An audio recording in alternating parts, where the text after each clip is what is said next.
We all loved the Batman Arkham games, didn't we? Between 2009 and 2016, we got 4 mainline titles and a couple of very nice spin-offs.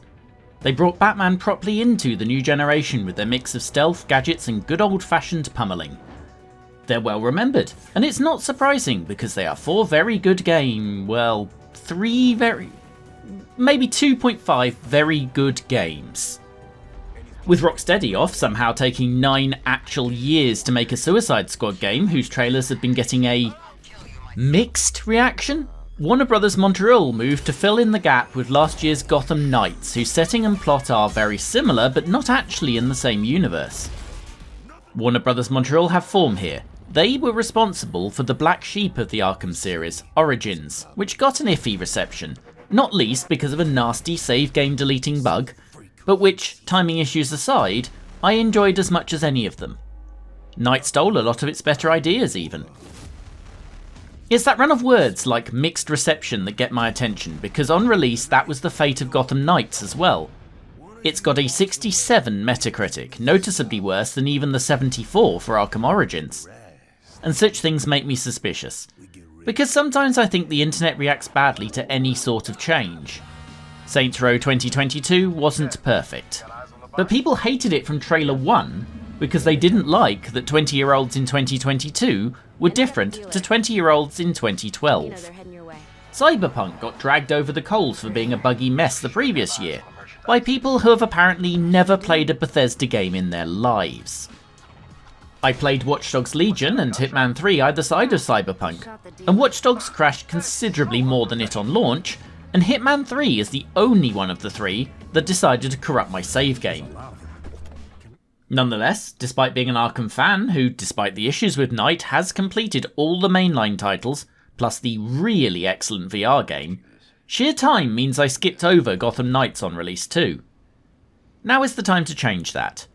Overshadowed by Forza Motorsport, about which we've said enough on this channel for now, Gotham Knights sneaked onto Game Pass recently for the Xbox and PC, so we get to try it risk-free. If you want to go in 100% spoiler-free, I'm about to disappoint you, because the intro is kinda important here. Short version, Batman's dead, and so is Commissioner Gordon. This leaves the Knights, which consist of Robin, used to be Robin, Hot Sauce, and Gordon's daughter Barbara, previously known as Oracle, and now as Batgirl.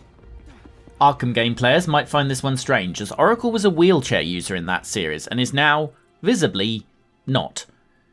This is a comic change that's outside the scope of this, but divided opinion almost as well as this game did.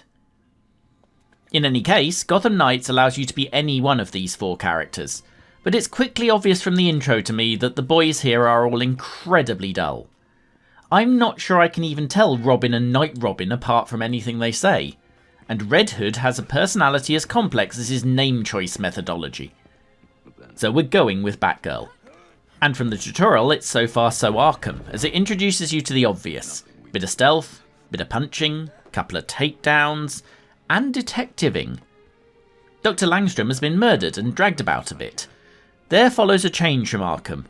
Batgirl is not the world's greatest detective, so you have to find the clues using her AR scanner and solve some fairly obvious puzzles. The real meat of the game is when the city opens up to you, and a lot of it is going to be familiar from Arkham City especially. The game has random gang encounters, but it distributes and organises them better. If you pick up the clues and or interrogate enemies, you can find out about planned crimes in your HQ, and they get added as side missions. In addition, the game has a neat quick menu to organise your ongoing cases, including the main quest. It doesn't appear to go in for the same level of collectibles as some of the Arkhams. The Riddler has yet to make an appearance in my game, for instance. But there are Batman supply caches to find, which get unlocked the same way as crimes and involve a fairly familiar traversal challenge, as well as Batman having hidden his training batarangs about the place. These tend to be reasonably obvious in your area thanks to their attractive blue glow. The actual plots work for me. Some people didn't like the talk between our protagonists, but I think there's a touch of the Saints Rose about that. A confession at this point. I don't like Batman much, at least the gloomy modern version.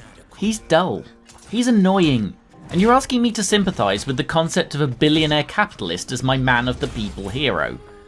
It's like discovering Bill Gates flies across the city at night punching people, rather than just using COVID vaccines to infect them with 5G. While this is not technically an Arkham game, it is absolutely attracting those players.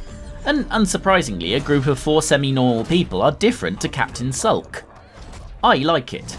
They don't really swerve into the wacky, it's just a group of people communicating to each other.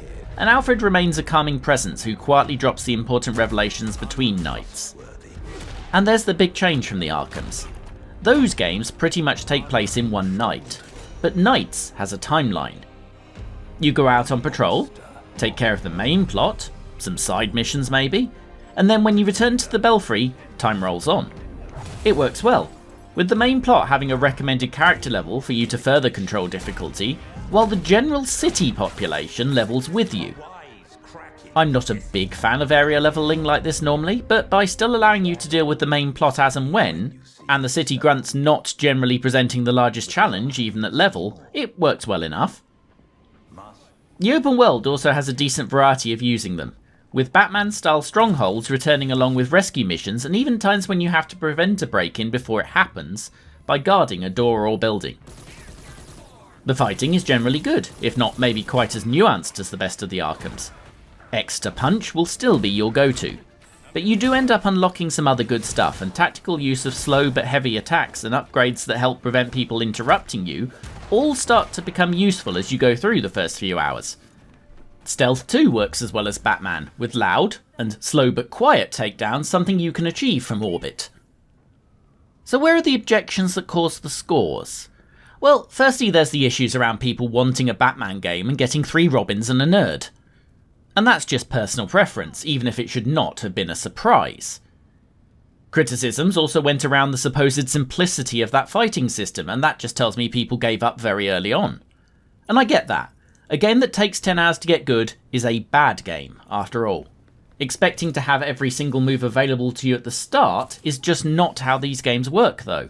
It's not how Arkham worked. Those games were basically Metroidvanias in terms of unlocking abilities and gadgets. I suspect that giving up early might also have resulted in my other initial frustration with the game, traversal. As you start with Batgirl, you do not have Batman's trademark glide, so your first couple of nights around the city are all the, admittedly near 100-metre range of the grapple, and what you would assume would be the solution, Batgirl's gigantically over-engineered Bat Cycle. The cycle is genuinely hilarious though. It makes a noise like it's moving heaven and earth and appears to have an engine larger than your average truck. But if you do your maths and compare it to the other cars, it has a top speed of maybe 50 miles an hour.